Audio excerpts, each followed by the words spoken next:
Hello everyone, welcome back to Playlist Pop. My name is Edward, and if you're new here, welcome. So today I'm going to be talking about the song Ain't It Fun by Paramore, along with the reason why the original concept for the music video got scrapped.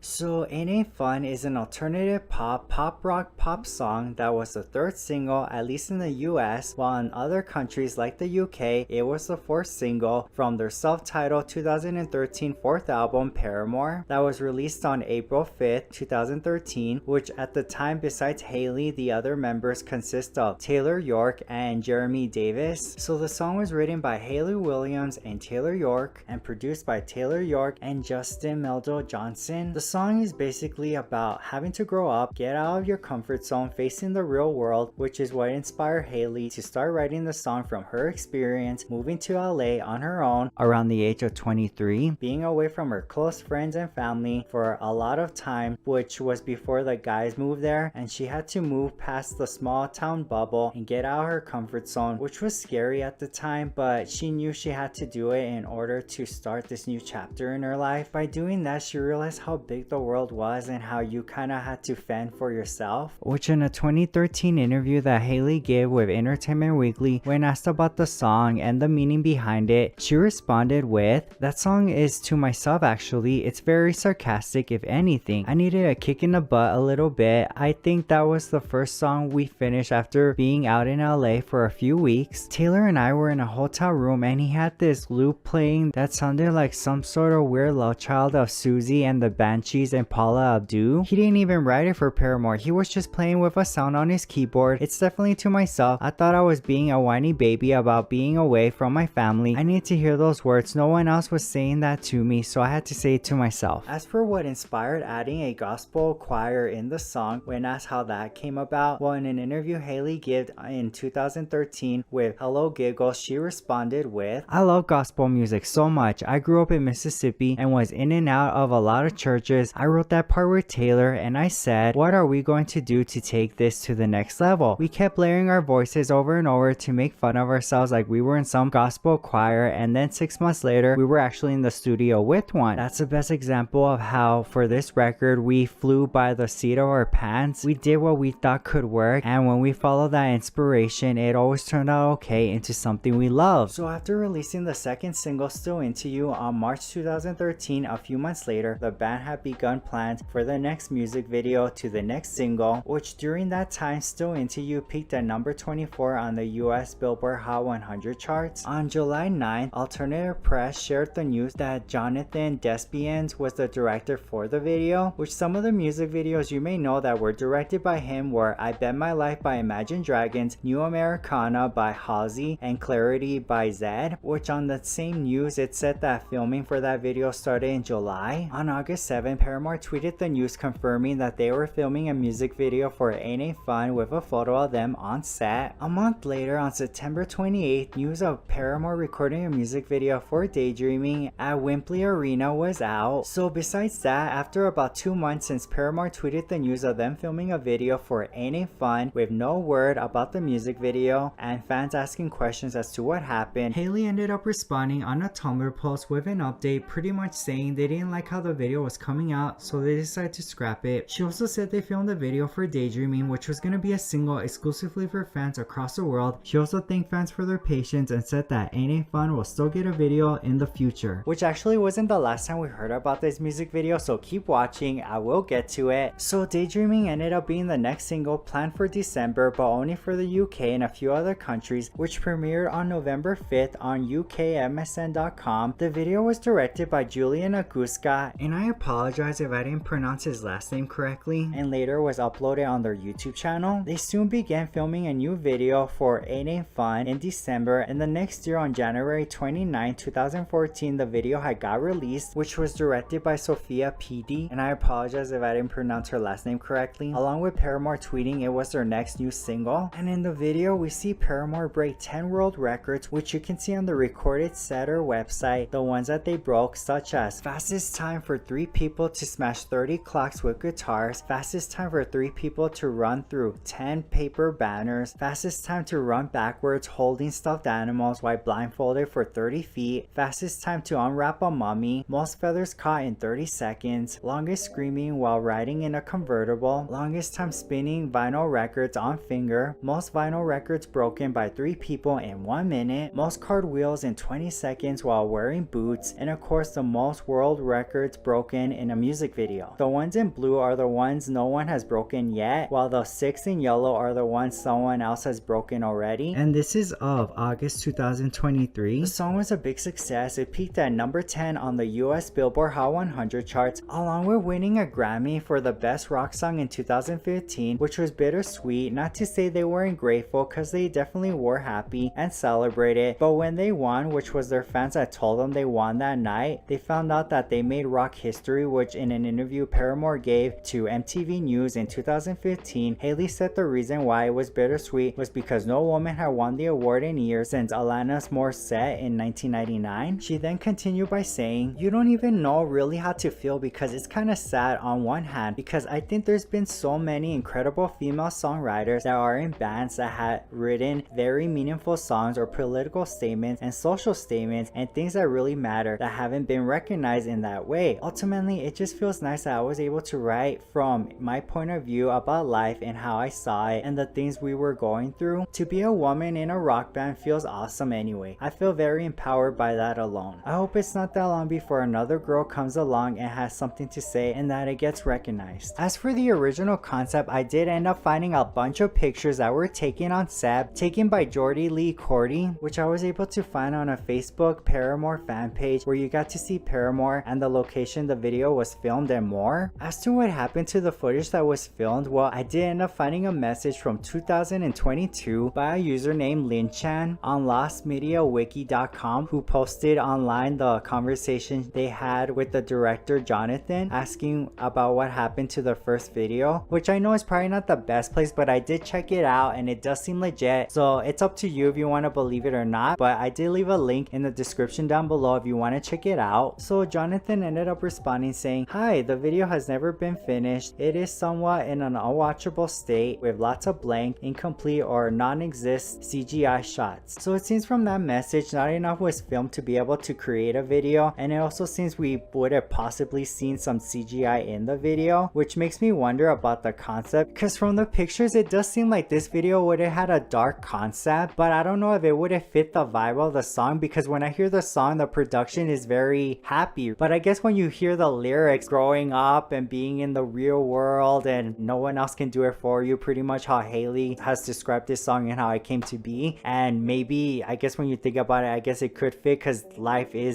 has its dark moments. It's not always happy as what we think about when we're gonna grow up. I also did see some Reddit comments saying that this video looked like it would have been a video Lady Gaga would have filmed in 2010, which I could definitely see that, especially with the costumes that the extras had. There was also some comments saying that it probably wouldn't be released because Jeremy is no longer in the band and they probably need his permission so that way they could release it. But seeing how the video, they did film some stuff but it never got completed, so it makes sense why they may never release it, because I mean, what is the point of releasing something when it's not even completed? For me, the original video, it symbolized that even though you're an adult, you can still have fun and live your best life and have a good time and make great memories. Get out of your comfort zone. There's still so much out there to see. You shouldn't limit yourself. So what are your thoughts on this? Would you have loved to see the original concept to this music video? And what concept do you think this video would have gotten based on the pictures? And do you think based on the pictures that a darker theme would have fit the visuals of this song? You can share it in the comments down below. If you did enjoy this video, don't forget to leave a thumbs up. I would really appreciate it, and also subscribe for more videos. Thank you so much for watching. I hope you have a good rest of your day, and I'll see you later.